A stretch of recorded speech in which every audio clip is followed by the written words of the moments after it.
everybody. Welcome to another episode and the first episode, a first and a last. So I am calling this season 1-1, and I am here with Amy Lyons, and I can't wait to you've seen her in the chat.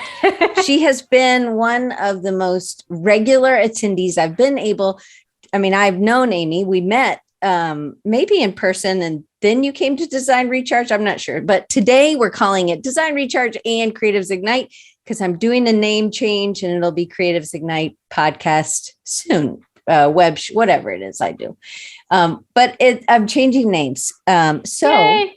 Loyal Amy Lyons. That's right. So for so many years, Amy has given me an hour or so at lunch, and she's lifted up so many others. And I was like, oh my gosh, Amy, let's have you during Love on Designers, because I thought it would be such a great way to love on Amy, but also because she's loved on so many and she's seen so much. And I think it's a great, about 9.5 years. It is her birthday. Happy birthday, Amy. She's 29 again. Yes. And she looks great. I realize that my lighting is really, but one of the things is that she has grown. I have seen her work grow.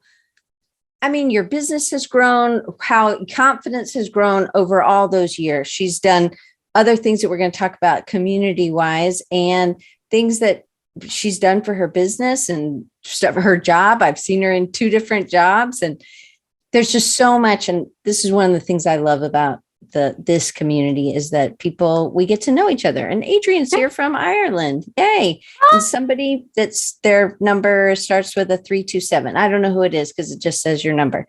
But if you tell us where you're popping in from. I wonder if that's my parents, although that's not their number.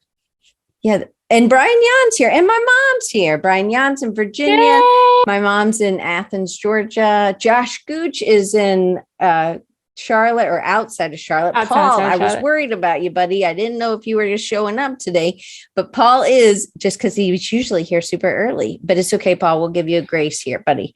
Paul's in Minneapolis, and we're gonna get going. And if you want to be able to chat and see other people, what they're talking about in the chat, or you could probably see it.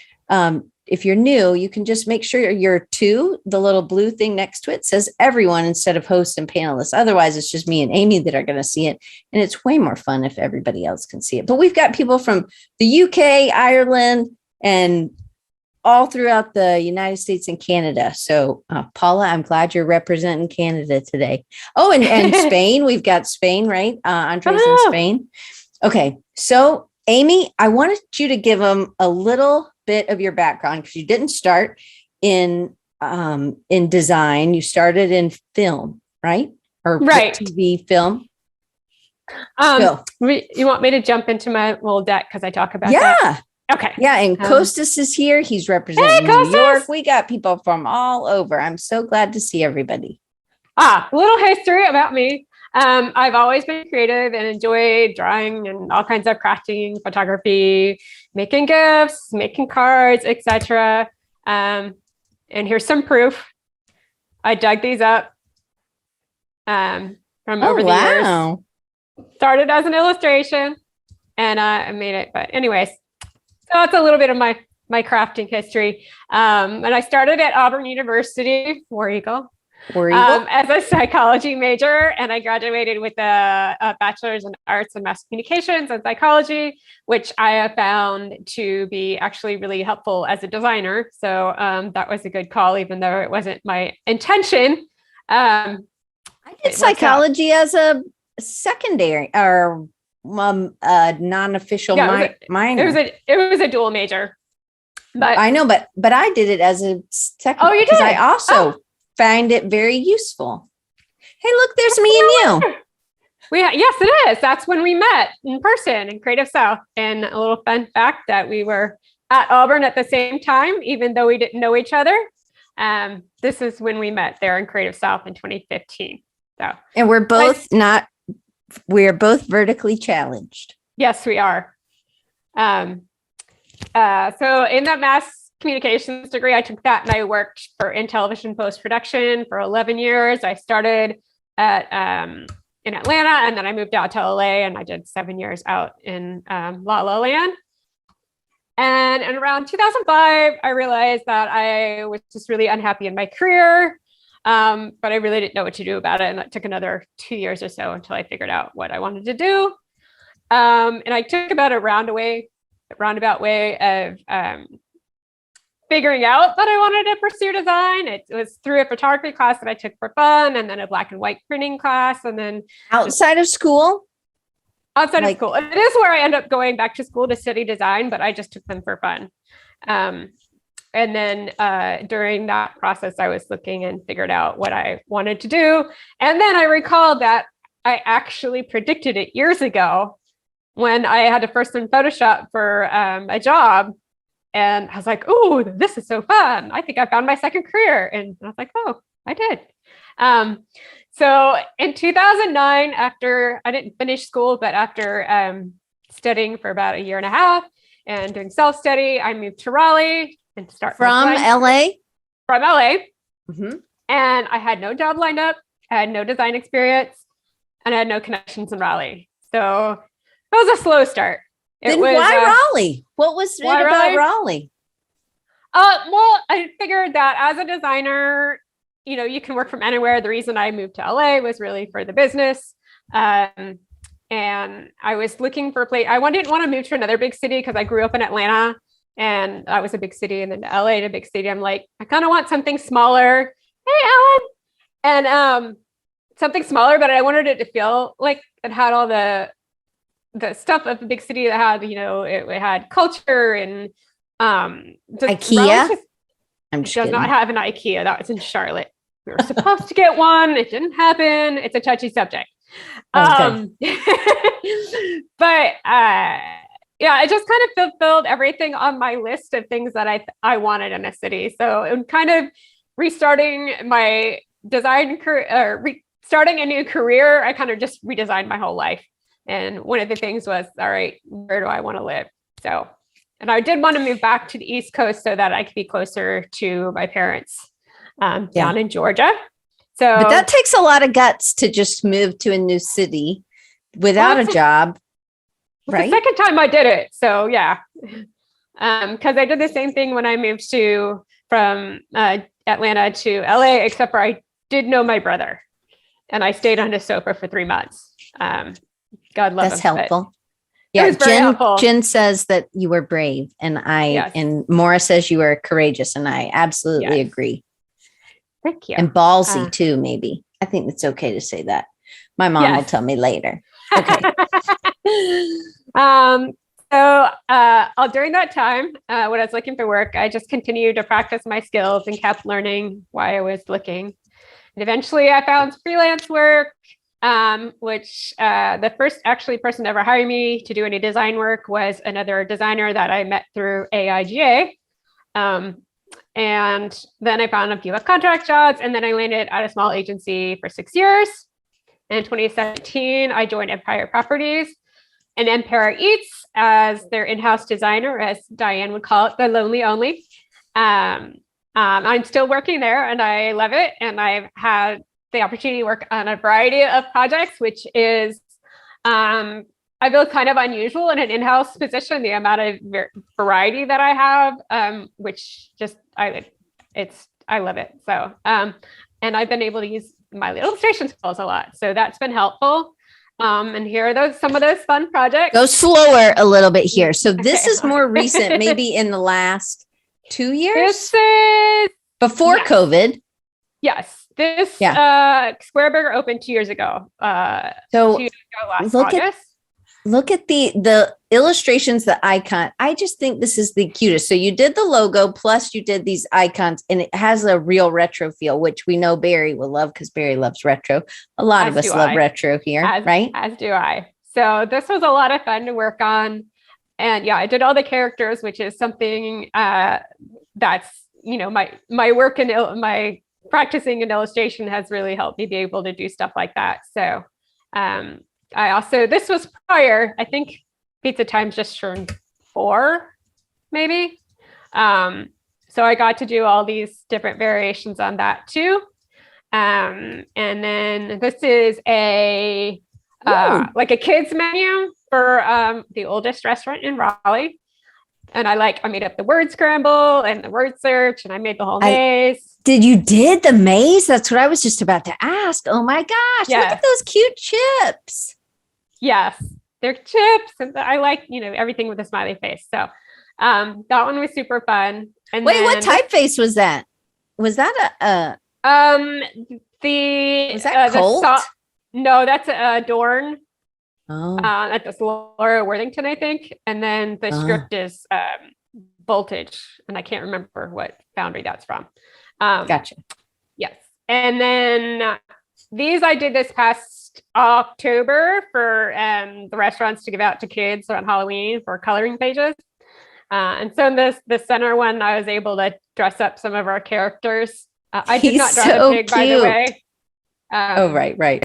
The pig was existing, but everything else I was able to do. So that was really fun. And this was by far the coolest thing I was able to do. That is a terrazzo floor.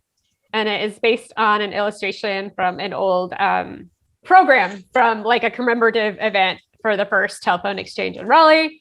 And I adapted it to fit that space and did this whole mock-up of it in Illustrator, and then worked with the artist who did the terrazzo who laid the floor down. And that's just probably the coolest thing I've ever worked on. So I was excited. Because it was so different, or because it was really in your 1920s niche? Why? It's a floor, Diane. Because it's more permanent than anything else. Yeah, but it was a challenge. I'd never done anything like that before, and then to try to get the mock-up of what the terrazzo would look like was really cool. And then honestly, one of the best parts was working with the artist who laid the terrazzo in that style, and we worked out the color schemes and how that was going to work. So that was just really, the whole process was really interesting to learn something new. So Andre had a question. So he said, such cool projects. These were done at the beginning of your career. So kind of give them an idea. So you worked at the other place where you were doing lots of other things, but then you moved to this, which is they do. It's commercial real estate. They have several entities, but it's mainly commercial real estate and hospitality restaurant group. So that's all the stuff I just showed has been since 2017 that I've done for that job. So from the square burger to what you're looking at right now with the terrazzo, I'm probably not saying that correctly, but that's all been since 2017, right? Correct. Yes. Okay. Yes. So sometimes in the beginning of a design career, we don't have a ton of things. And I was talking to somebody about this yesterday. Sometimes we take on jobs to pay the bills and they don't make it into our portfolio. But sometimes you have just had such amazing, I'm sure everything you do there maybe isn't all this fun, but you've really found a place where you get to explore and do a lot of different things, but you also really get to use your skill in illustration. And I think it's a skill that has grown immensely over the time that I've known you. Don't you think? I think so. Actually, not that you were a terrible illustrator before. I mean, I am not, but you have like practiced, you have spent time. We're going to get into that a little bit more down the road, but keep going. I'm sorry. Okay. Going to backtrack a bit and talk about how I kind of started getting better at illustration. So back when I moved to LA, this was in 2002, I started making cards for all my nieces and nephews for all their holidays and birthdays, and I have a lot of them. I was doing them hand by hand, scrapbook style. So, like cutting stuff out, stamping, all that stuff.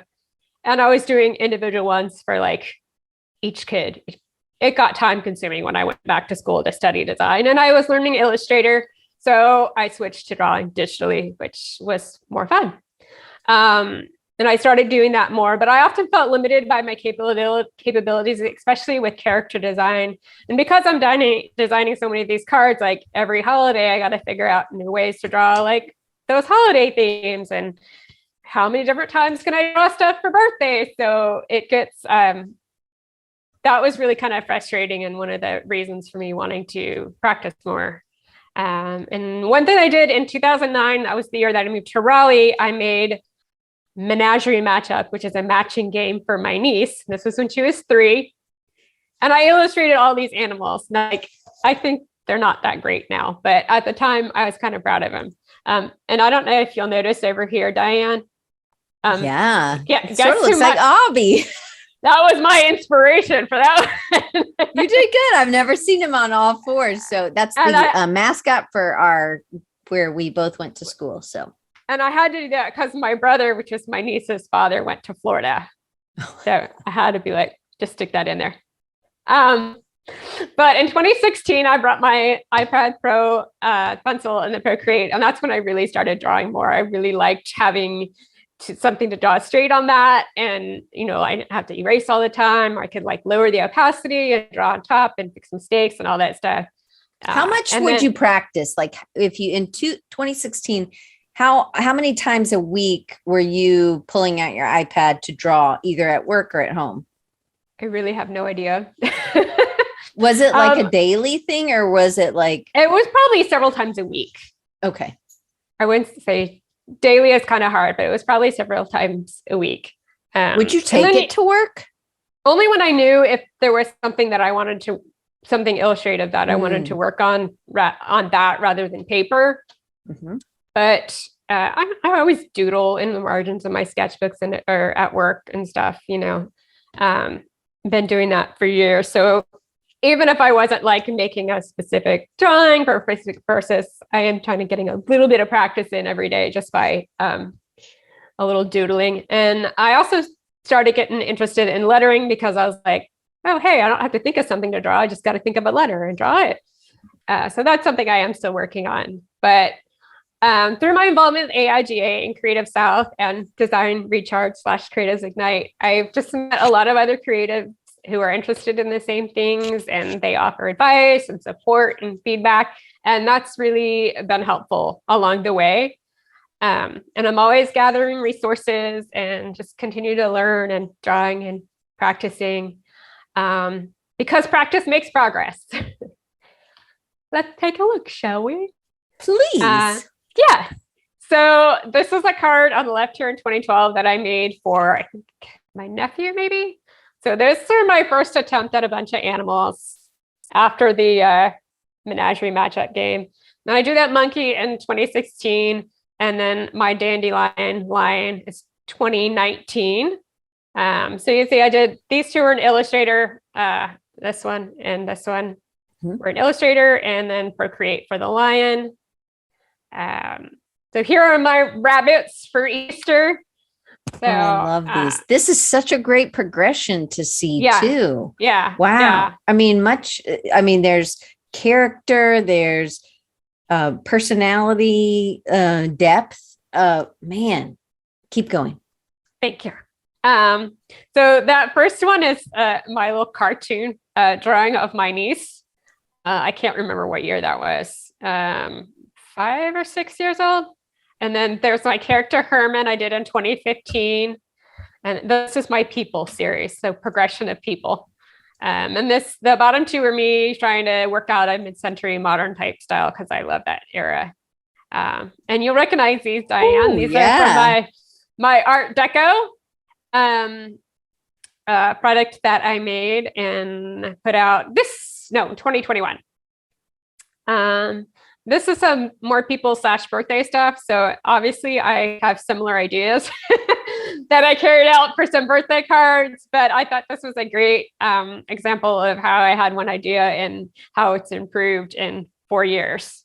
So, well, and just simplicity of like the feet are similar, but not the same. The legs are more exaggerated.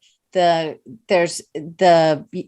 less detail in like the creases, right? But there's, both faces I think are just amazing because it's a different kind of style, but like it's just a lot. I mean, even the hand, oh my goodness, Yeah.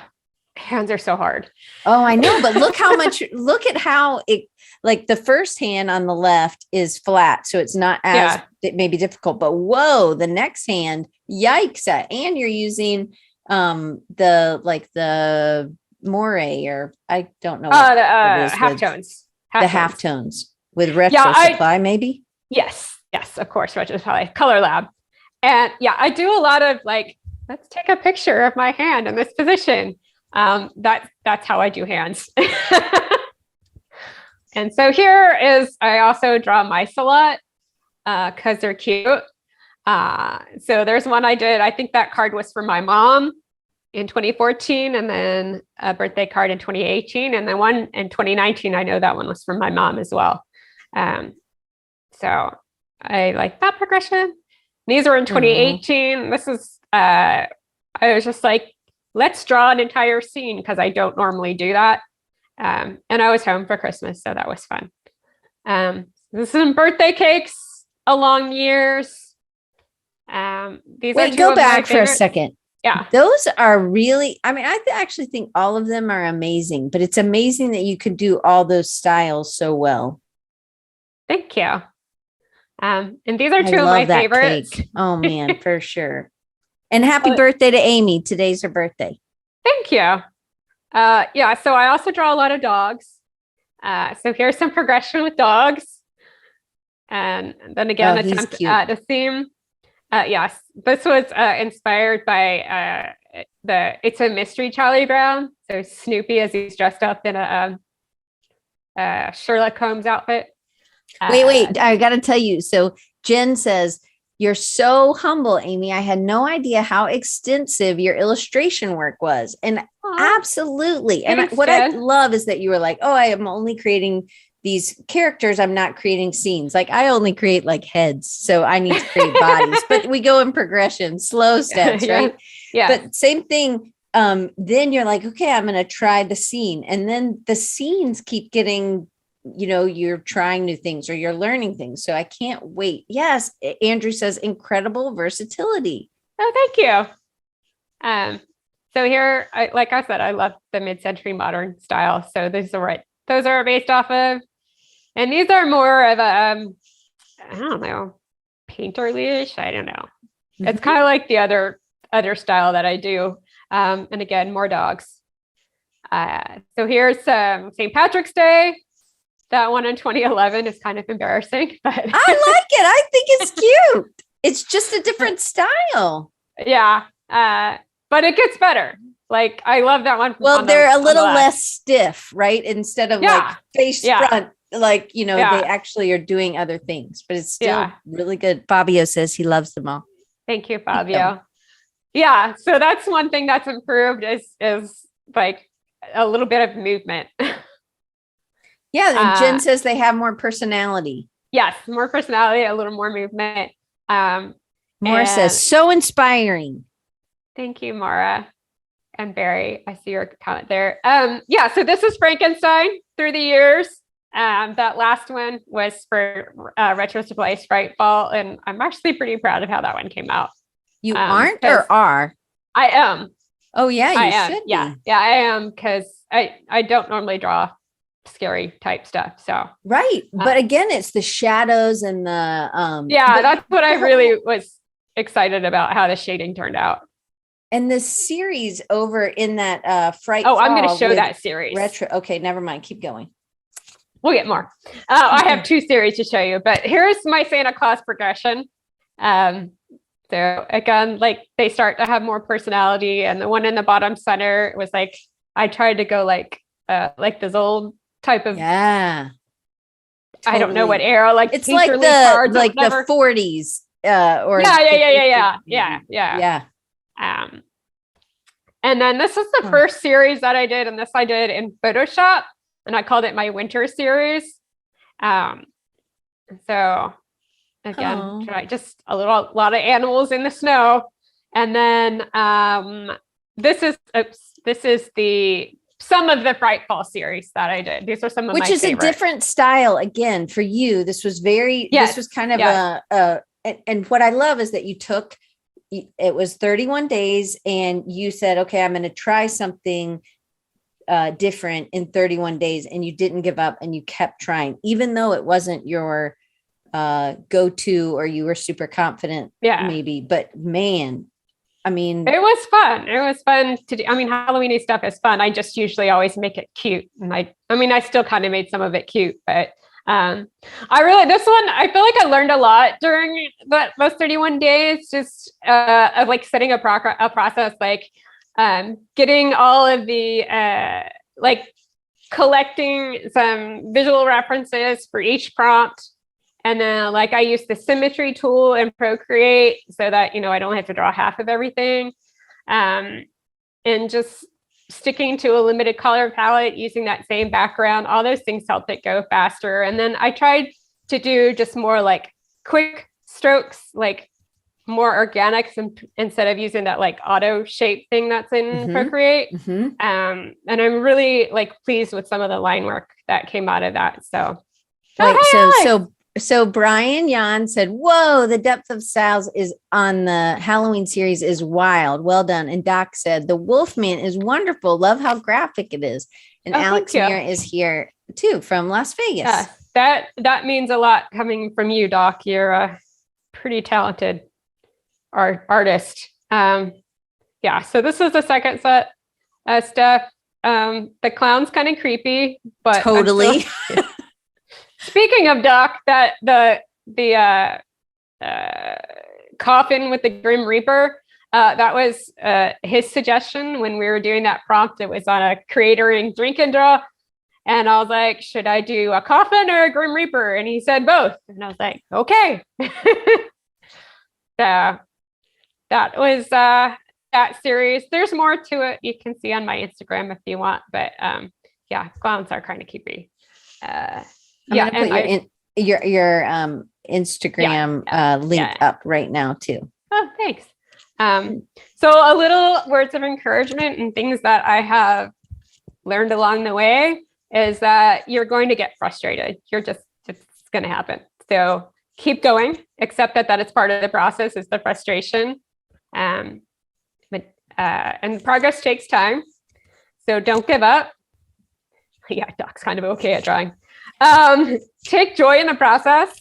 Like you do get frustrated in it and you're probably not always going to enjoy or be happy with the result, but try to enjoy the actual process of drawing, like just making marks and creating something. It doesn't have to be beautiful, but as long as you're continue to do it, you'll get better and you'll make progress. Believe in yourself. You're going to believe that you can do it. If you talk badly to yourself and say, oh, I'll never get good or I'll never get better, then you never will. You have to believe that you can do it. And that's something I learned a long, long time ago. And I just always try to remember. I mean, that's the thing that made me think, okay, twice I can move across the country with no job and nobody that I know and make a life. And I did it. So not to be kind to yourself. Yeah, I've done it twice. Be kind to yourself. Like, don't down talk to yourself. It is, you're struggling with something. We all struggle with things as we're trying to learn and as we're trying to grow. Just try not to get down on yourself. And if you need to take a break, take a break. Put it down for a while. Come back to it. And just remember that practice makes progress. Love it. Let's just say in the last 10 years. So like from 2010, I don't think I saw anything earlier than 2010 in these. 2009 was the matchup game, but yeah. Okay. Well, unless you want to count those drawings from when I was a baby child. Okay. I didn't hang out on those too long though. You went through those pretty quick.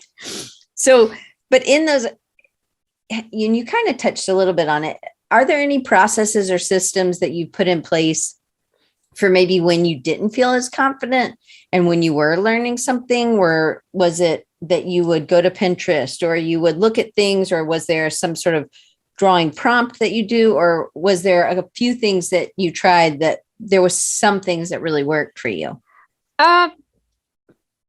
We'll keep going at it, but I do collect a lot of resources and a lot of reference photos, especially for illustration, like and hands and like expressions that I use. And I also Okay, but how do you take a picture of your hand if you're alone and you don't have a dog, right? Don't have a dog. How, not that a dog could take your picture, but maybe. Like so how do you do it? So I'll be like, here, I need this bottle. I do stuff like that. So okay. I have some really odd pictures on my phone from stuff like that. So like that's like the pizza guy with the Pizza Times, and he's holding that slice of pizza. That's my hand. So then would you hold something like that? Or would you just I bought some pizza and held it so that I could Okay. Because I was trying to do it with paper and it wasn't working. I was like, I'll take a hit and I'll just have to buy pizza for dinner. You can do that. So then I can do that. So for you as an illustrator, how was there, so you were buying resources to look at, tools to use? Yeah. I have books, taking classes online, but really having reference material and just understanding that, every artist uses reference images, and that's okay. That's how you learn. And when I really get stuck, like, oh, I have no idea what I'm doing, or this is like crap, then, or, having those thoughts, even though I know I say don't do that, but, we all do because you get frustrated. And sometimes I'll just be like, you know what, I'm not going to try to come up with something on my own. And I pull out one of my drawing books and I just draw what's in the book, because that's kind of the purpose of them. And then from doing that, I learn something I was doing last night. This is a good example. So I was trying to draw something from one of my resources, but it was a pig and I was trying to make it into a bear. And I was doing the little feet and it was supposed to be running away. I was like, this back leg was getting really difficult. And I was just trying to draw it kind of by sight. But after I did that, I was like, okay, now I need to draw like the, draw it in cylinders, like actual shapes, like kind of like the skeleton. And so I did this one.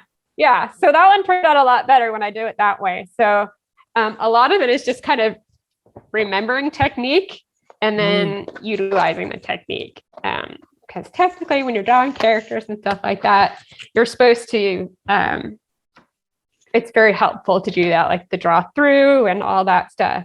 And, I want to be at the point where I can just draw everything from memory and all that, but no, you gotta backtrack and take the steps. So a lot of my reference material is like that. So I have a huge collection of stuff on Pinterest, and then I have some favorite books and whatnot. So those are really my most, I guess, systems. But I also just the whole like drawing out concepts and just being able to do that from a design perspective. The illustration part is really helpful to do that. And so that's kind of become part of my process. Well, what I also thought was neat is that you just showed two different sketchbooks. You're not just drawing on the iPad or on the computer. You're actually will practice in paper and pencil and pens and other media. Yeah. Oh, that's a really good point. That I often find I'm trying to draw something in Illustrator and I haven't sketched it out first. And I'll be like, oh, this is so hard. And then I'm like, why don't I? And then I'll just sketch, even if it's a bad little sketch, the rough sketch gets it kind of looking more like it's supposed to. So yes, I skip steps sometimes, but when I'm really struggling, going back to the techniques kind of gets me back on track. So I think that's helpful. But we've drawn with a pen for a lot longer or a pencil or something. We've held it in our hands. So sometimes it's just that texture and repetitiveness. But do you think you draw every day? Been trying to. Sorry, it's just I always also really like doing like the light blue pencil, the underdrawing or whatever, and then drawing on the pencil on top. I found that's helped me a lot. But I am trying to draw more and more. I have drawn every day since December 1st of 2021. That's great. That was just last. But still, I only did the 31 days of December plus a few. So that's great. In December, I drew a Snoopy every day to warm up because I'm going to try to draw every single day this year. And I'm going to try to concentrate on techniques as opposed to like coming up with a drawing. like practicing that draw through that I showed, stuff like that. So. Because why? Because what will that do for you? Well, it will hopefully start a habit, and hopefully it will, I will get better at constructing the characters and better able to give them that personality and emotion and just more character, and just get them to not look so stiff. So what about yeah, for sure. So what about in with the characters? Are you drawing different things throughout this whole year? Are you like, this month I'm going to draw blanks for, or whatever, no, like just dogs, or coming up with something. So it's not, but you're not like drawing a different animal every day of the year. No. Okay. Just drawing something. So sometimes I feel like we, if we don't have something and we're maybe not good at drawing, if we get to something, like I wasn't very good at drawing noses or faces, but I said, draw noses and faces all the time. I know, but it's because I started drawing them over and over and over. And then now I feel confident about drawing faces. Now I need to get to bodies so that it's not just these bodiless necks or I am drawing a lot of faces. Not 100%, but a lot of faces, or like animal faces, people faces, trying to get expression going. But eventually I'll get down to like hands and legs and bodies and whatnot. But I love that. Do you have any processes that you use as a designer? As a designer, research. And have you always, over 10 years, you've always been really good about research, or is that something else that's been? It's, of course, depending on the project, if it's like a flyer and I know all the information, I don't really need to do a lot of research. But, if it's a brand project and I'm like starting a new brand, then I do research. Or if it's like with the terrazzo floor, I had never done that before. So I kind of had a little dive into how that's done, just to understand how the floor is done so that I could draw for it. And also like learning about industries in terms of design, like whatever industries I'm working in, I feel like I need to learn a little bit of what's going on in there. And then always asking questions about what's the purpose of the design and what is the information that it's trying to get across. And, just trying to figure out the best way to approach those things.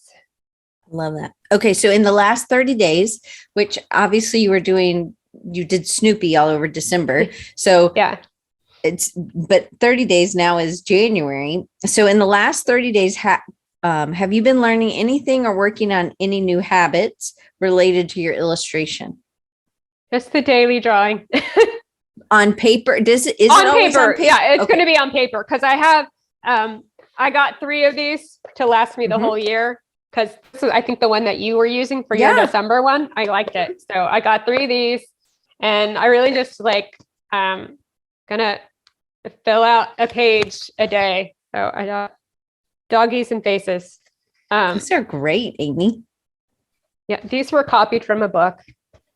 Most of these were, but that gets our skill, right? Yeah. You got to learn how to do it somehow.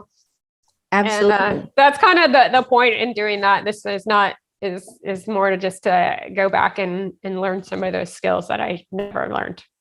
So Brian Yan asks, do you have any stipulations or rules that you've set for yourself for your daily drawings? Nope. Like a time limit? Nope. Okay. So maybe I should, but no rules. Just the goal was just to do it every day. Okay. I guess the rule you could say is that I'm not doing it with the intention of making a finished piece. Yeah. Just to learn, to practice. Yeah. Which sometimes is a freeing thing. So it's not like you're drawing for a client, right? Yeah. I don't have to, I don't have pressure on myself to come up with something to draw. Like I could just say, okay, flip through a book. That's cute. Okay, we'll try to draw that. So we kind of talked about a little bit when you started talking about just going to the Fright Fall. Yeah. thing for Retro Supply. But how have you gone about developing different styles? Because this seems like a superpower for you. Is it because you're bored and you would never want to draw the same style over and over? Or what is it that like when do you decide, hey, I want to try a new style? Usually I see something that's interesting to me and I'm like, oh, that's kind of cool. I might like to try something in that style. Or I'm just tired of drawing my usual style. I feel like I do like alternate between about like 2 different styles, but apparently I have more. Well, like the burger, I don't know if he has a name. I'm sure he does. His name is Maury. Maury. It's the restaurant is in Moore Square. Oh, that's good. But like Maury compared to the bunny, the most recent bunny, or a mouse, or, those are completely different styles. So, but can you walk us through your process of learning to experiment or experimenting on these different styles? I think you were going to show something here. Yes, or maybe I not. will. Yes, I will show that. This is, we can get it. I put out this Art Deco design toolkit on my Creative Market shop. And this is kind of how I went about understanding what the Art Deco style to create assets for it is I did a lot of research. I have a giant Pinterest board of all kinds of Art Deco influences, and you can see like in that little screenshot, it's jewelry, it's objects, it's artwork, graphic design, all types of stuff. Then I do Google searches on it, and I found a bunch of different articles talking about, what the characteristics of Art Deco and what were the circumstances and when that period came around. Because I didn't go to traditional art school, so I don't really have any art history background. So I'm kind of learning this myself. And then I do have this book, Retrographic. It's got a whole section on Art Deco somewhere in there. Did you give me that link for that one? I don't, but I have it. Okay. So I'll grab that. Look. Yes, I'll put that in there. Just going through all of that stuff. And then based on the research that I've done, and then based on, my observations of all the information I've collected, I pull out what the defining characteristics are. So I look for colors and themes, the motifs, and what typography, and see, Brian Yon is there to play Vanna. I know, he's our Vanna. He was supposed to be in a meeting. I said, how are you going to play Vanna? I mean, who's going to play Vanna if you're in a meeting and I'm on the show? So for anybody who's new, Brian Yon has this amazing ability to Google faster than anybody else and put in the links when I've forgotten links. So so I call him Vanna, like for Vanna White on the Wheel of Fortune. She has always got Pat Sajak's back, turning the lever. Okay, keep going. Yeah, sorry. So, I'll pull out what the colors were commonly used, what type of typography was used, how those were manipulated, and what kind of materials were used, not just in the objects that were created at the time, but how was the artwork created, like what type of processes. So then you can do this little exercise where you analyze the samples, and if you're collecting at least 3 in a specific style, and you compare them and considering how they were created, not so much interpreting their meaning, but just noticing all those details and then writing down those qualities, like what's the line work like? What are there common colors used? Are they bright colors or light colors? Or is it like offset register, or is it, does it have outlines? Does it not have outlines? That kind of stuff. And then taking those observations from each piece and noting the similarities. And like this example, which is in my little Art Deco guide, is in this one piece, I've looked at, the colors are yellow, blue, and red, and are the dominant shades. And then they have some secondary shades. There's a repetition in there. of three. There's three women, there's three birds, there's three cars, and the background is on a grid. The typography is very similar. It uses an overprint technique, and then there's texture. It's like a light texture and all that stuff. So those are things you could all pull out of that one piece, and then you would do the same thing for some others and see how they compare. And I did this exercise with two of my favorite illustrators, looking at their work to find out, like, what is the kind of stuff that, what is that appeals to me about their work? And so I'll do that. So this first one is Blake Stevenson, otherwise known as Jetpacks and Roller Skates. Love him. I do too. And so his stuff I thought is cute and fun. He uses simple shapes. He's got inked monoline strokes. He uses solid fills. And he'll use some basic textures like half wood or half tone, wood grain. The color palettes tend to be limited. The arms and legs on the characters are pretty simple, and you'll see some big toothy grins and the subtle accents of fur. And big eyes. He usually does big eyes. Yeah, big eyes too. So at least at glance, it's a totally different style, but I love her work. I love her work. Her style is cute, but it's more of an adorable, whimsical style. Her outlines are pencil sketchy. The colors are subdued, kind of pastel tones, and her fills are not like solid fills. They've been like painted or sketched in, and she used the subtle shading and highlights and subtle textures with different types of patterns. Faces are cute and simple, and their features are low on the head. She's got a big head, wide set eyes. And again, there's tiny little eyes. Yeah. So going all through that, and then if I put those two side by side, both of them has a cute style. They use simple shapes, basic textures, limited color palettes, simplified expressions, and the simple arms and legs, and subtle accents of fur. So while there's a two completely different styles, there's a lot of things that they have in common. So that's my little demonstration on that. I love that. And I love how you're like taking it, breaking it down, and then deciding what you're going to do. So say if I was going to take kind of this, like analyze what I want to do, and then I'm going to take some things. I'm not going to try to do everything because Blake's been doing it for a long time. Mm-hmm. Lisa's been doing it for a long time, but I'm going to just try and replicate two things, or draw my own things in using simple shapes and limited color palette. And then once I get that down, I might add another aspect from something that is inspiring to me, right? Yeah. And the goal is, like, obviously I don't want to copy them, but right. I'm being inspired by their work, and what I'm like, okay, I want to come up with cute work that's, whimsical.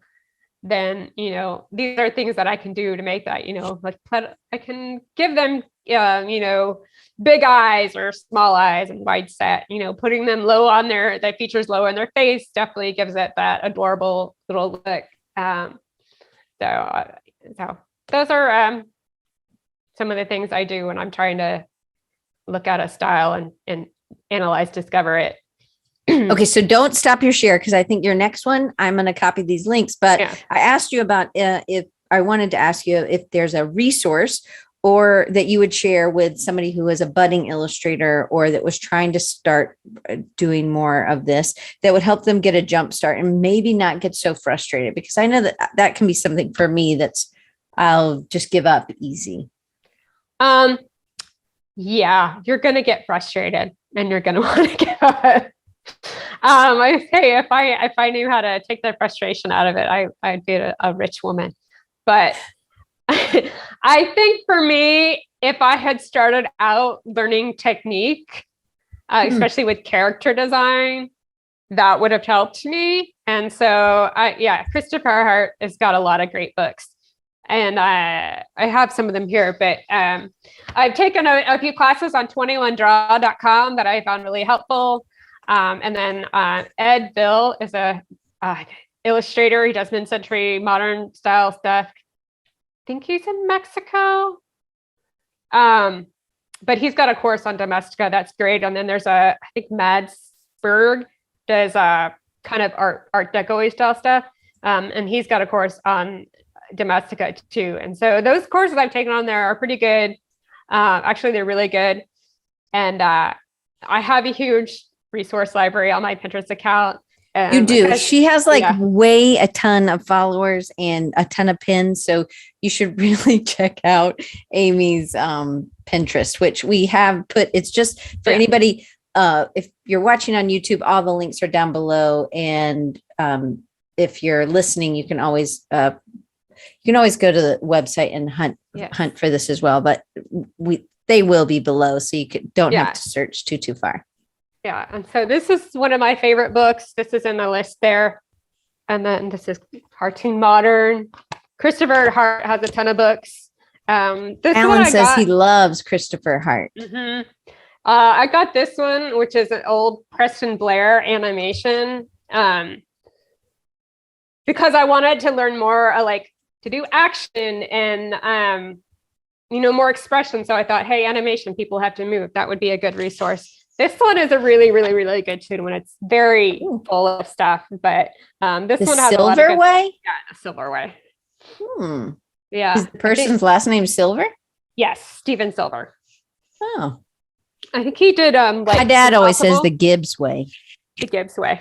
Anyway, so those are some of my favorites, but those are some of your favorite resources that you keep at your ready when you're I have a bookshelf over there. Oh. Because when I usually sit down to draw for fun, I'm doing it in front of the TV. So I have a bookshelf over. This is my living room, my witness protection corner in the daytime. Right.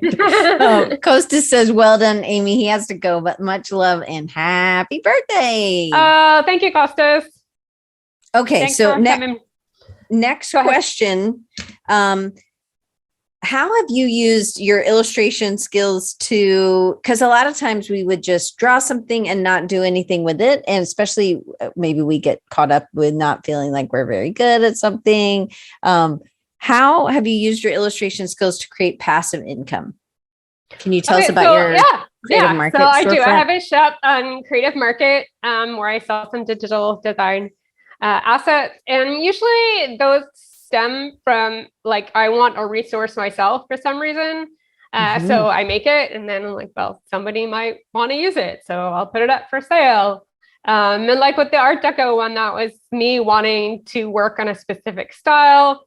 And I did go into it with the idea of making a product. But with all of my products, I'm usually making something that I wanted in the first place or something that I wanted to try. So if they don't sell, I don't really feel too bad because I learned something and I had, I enjoyed the process and I have a resource for myself now.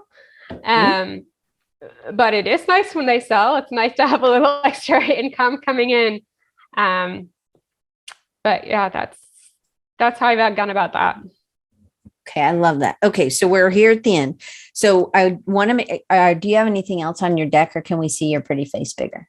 Okay, so you've been a big advocate for the design community, creative community, illustration community, and you're really big about serving in the community. You've served in AIGA at the leadership level, not just a volunteer. You've helped me, even though you're a full ticket price. Person at Creative South, you always help me, you volunteer, and I really appreciate it. You've served on AIGA's Raleigh board. It is fun. And you've attended conferences, you've volunteered, you've been active in the community. How has this helped you grow and how has it helped you be encouraged to keep growing in your illustration? Well, it's introduced me to a lot of other designers and illustrators who, I can learn from, who will give me feedback, who, like yourself, are very supportive, and it forced me to say I'm an illustrator rather than say, oh, I'm an aspiring illustrator. You're the one who I own it because of you. But it's just a great resource of people who. I found the creative community that are so generous with their time and their knowledge. And it's just amazing that people and approachable. And right? approachable. Yeah. Very. Yeah. I've gotten through AIGA and Creative South, I've gotten to meet some of my design heroes and they're totally approachable. And, they'll answer your questions, they'll make time for you, and just having that community, that support, and just, I feel understood. People have gone through the same things. Maybe they figured stuff out that I haven't figured out yet before, or maybe I can help someone figure something out. It's so welcoming, and it's my second family. I have a big first family, so my second family is huge, and I feel at home there. I'm with my people, and I get a lot out of it. And with the serving on the AIGA Raleigh board, I did that for 9 years. I learned so much, and I grew so much as a person and as a designer. And that's really the only time. Most of my design jobs I've been the only, or like one of two designers. And so that's really been my place where I get to do that creative teamwork, which has been great, because it taught me how to delegate and not do everything myself. And it taught me to let go and not wanting to do everything myself. Like, it doesn't have to be my way. So those are all very important lessons, and the leadership skills, and honestly, even the event planning skills have come in handy. At my current job and at my last job, we put on events for our clients, and having the experience doing that has been super helpful. Bye, Doc. Thank you. It's just been a great experience for me. And volunteering at Creative South is fun. You meet people that way, and it's a great thing to do if you're, and even in any of your creative communities, if you're like shy or introverted person, which I am. I'm in a group of people where I don't know anyone. I'm just kind of usually a wallflower. But if you volunteer, you're there. You can't be a wallflower. You can't be. Because you have a purpose, right? You have a purpose to tell people where the bathroom is, or this is where this is, or you're checking them in. And so it makes you not feel weird about being alone. Plus, you're not alone doing it. You're with somebody else, right? Yeah. And it gives you reasons to start talking to people where before you might be like, why is this person talking to me? And you're like, no, I'm here to give you some information, or like you said, show you where the bathroom is. So, so I am conscious of our time, because it's your birthday.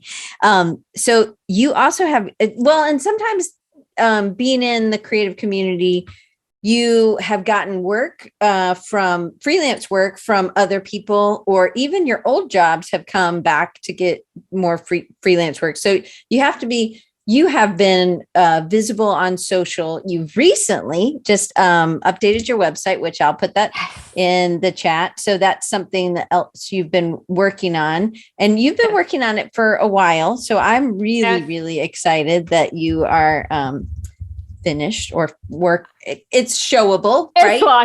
It's always, always working. It's ready for prime time. I will be adding more to it in the future, but yes.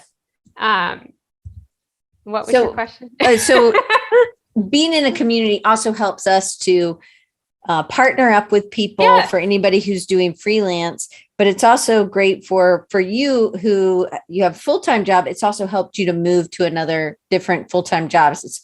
It's being visible and saying, hey, I'm looking for something, and here are some of my strengths. Because again, although Jen spent, however many weeks with you, she like me, when you see it all together, you're like, wow, I didn't realize it was this big, or you had this much range, or it's good to have it's good to be able to share it with people, and then have people comment too that also want you to grow, right? Yes. And and that's the thing about, like I said, the community is so generous. Like, you'd think maybe we're all competing for each other for a job and stuff, but maybe we are, but we really just want to see each other do well. Like a friend, there's enough work. Yeah. And a mutual friend of ours today got some really good news, and I couldn't be more over the moon for this person. So it's like, and then I know people are so excited about when I get something, exciting happens. And it's just that camaraderie and the support over not just your creative life, but, back in 2020, my brother passed away, and the Creative Mouth community got together, found my parents' address, and sent us flowers and a gift basket. And I'm like, is that not incredible?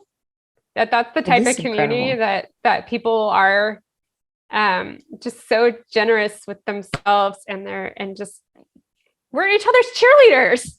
Mm-hmm. So absolutely. And okay, sorry, I just want to say, with any community, like, you're not going to get anything out if you don't participate. So like, you gotta, like, if you're like with your local AIGA, you gotta show up to events and you gotta volunteer at stuff. And if you're in some type of online community, you gotta like talk to people, or you're not going to get as much out of it. So yes. And Jen says camaraderie over scarcity. And it's like if somebody isn't gonna pour in, if they're not gonna respond to you, then it's okay. Definitely, there will be others. Just go to the next. And that's when we're in business. If we're looking for clients, if they're not answering, it doesn't mean that you should never email them again, because maybe they just missed your email, but it's also, they may not need what you have right now. So just keep going, because someone does need what you're doing and they need it now. And you just got to keep pressing the gas. And if people don't know, they don't know. If they don't know what you do, they don't know that, hey, my friend. Yeah. They're not always following you, right? They're not always seeing everything that you're doing. I had a client this week. I had done some web work for him, and then they contacted me and they were like, do you do this? Could you do this? And I was like, sure. And then they were like, well, we're going to need to find somebody to do the logo. And I was like, yeah, I can do that. Or I have people who can do that. And they were like, really? And I'm like, is that really that shocking? But okay. I mean, I don't really love to do logos, but I know lots of people who do love to do logos, and I can, and I've just done too. So I'm in that. I can absolutely do it. So, but I want to, is there any other thing that the creative community has done for your creativity or for your motivation, or anything else that you hadn't mentioned that you want to just mention about the creative community? Well, and people are excited about what you do. That's certainly motivating and encouraging. So that definitely is. And just, I guess it's the part of like seeing, my peers, seeing the work that they're doing and seeing how they're progressing, makes me want to continue to be progressing. And and that leads us to Love on Designers, which is the whole month. So that wasn't a leading question, but it really did lead in well. So I do this thing, and Kim Pinella and I started it, I think maybe in 2017 or 2018. So it's been a while. And we do a giveaway, and what we're going to do it today. So hopefully if you have put in something in the chat, that is how we're going to do the giveaway today. And Amy has a special giveaway. Show it, Amy. Yes. So if it's a hand-bound sketchbook, 100 pages, and it's made from inside of envelopes, which if you don't know, I love the inside of envelopes. So Amy did that as a ode to Design Recharge, right? So right. So I absolutely love this. I would like to win this, but clearly I can't win this. I have the remnants of all these in the giant folder of envelopes that I have waiting to give you in April. Oh, good. Okay, great. Okay, so what we're going to do in just a second, but I want to tell you about what Love on Designers does, and I'm going to make it really quick. So every week, there's 4 weeks, I think, in February. Well, there's 4. We're doing 4 of these.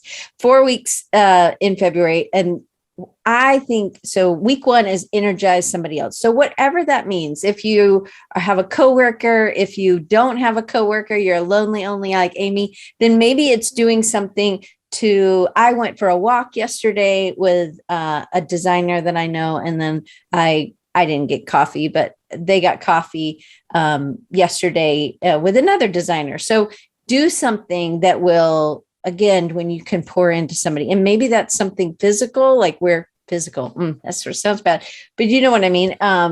Doing something with someone in your local area, but it also might be that you just end up say, hey, do you want to do a call?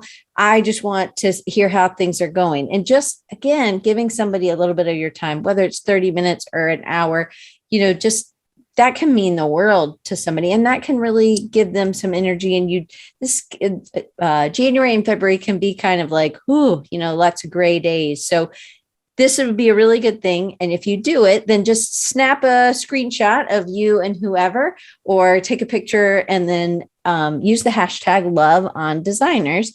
And that's another way that we'll do a drawing, but we're going to do this, right? So this week is Energize.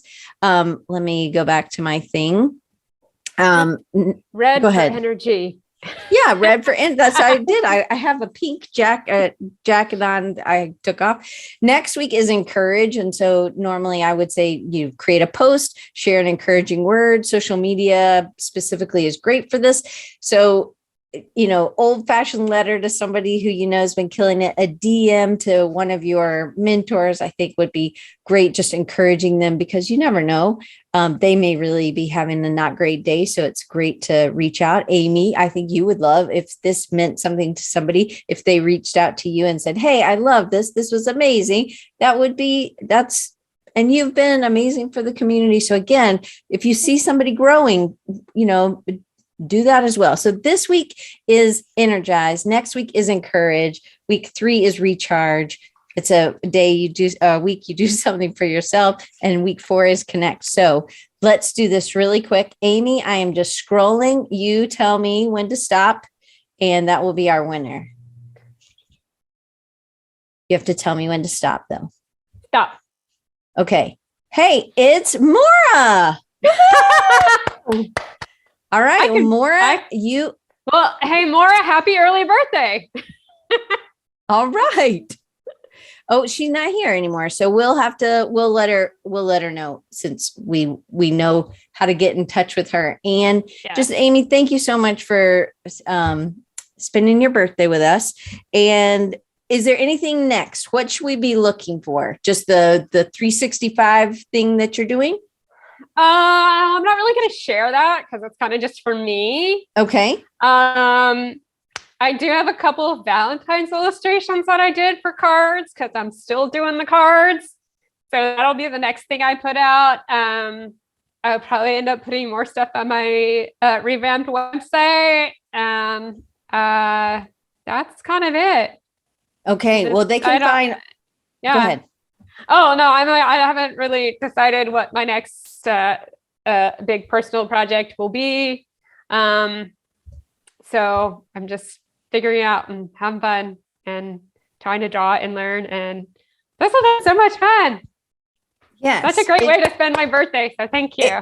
It is. I'm so glad that this Wednesday ended up being on, and it was a great way to kick off Love on Designers. I can't think of anybody I would love to kick it off more than somebody I've spent a bunch of Wednesdays. I don't even know 400 Wednesdays with.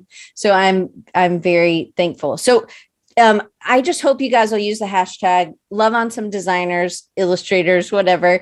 Love on some creatives this week. Yeah. And if you want to check this out, if you're listening and you can't write this down, if you go to rechargingyou.com/progress as an illustrator, or if you just look up Amy Lyons, Lyons, or I just want to read her website, www.dandylyon, Lyon, designs with an S.com. Dandy and Lyons are both Y's. Yes. Oh, is Dandy normally with an I? Yes. If you're talking like a dandelion. Oh, yeah, that's right. Okay, Dandy. Okay, all Y's here, people. And then you can follow her on Instagram at Dandelion Design, all the Y's or Y's. Anyway, and then Pinterest, the same thing. So, and then Creative Market, Dandelion Design as well. So check it out. Check her out. Thank you guys for coming. And I am excited to do another Love on Designers with you next week. And thank you, Andrew. I'm glad you got to stay. And Adrian, it's so good to see you. Yes, thank you, everybody. See you guys next week. I'm going to hit stop, but we'll be okay. Here we go. I'm going to hit stop. We'll see you guys next week.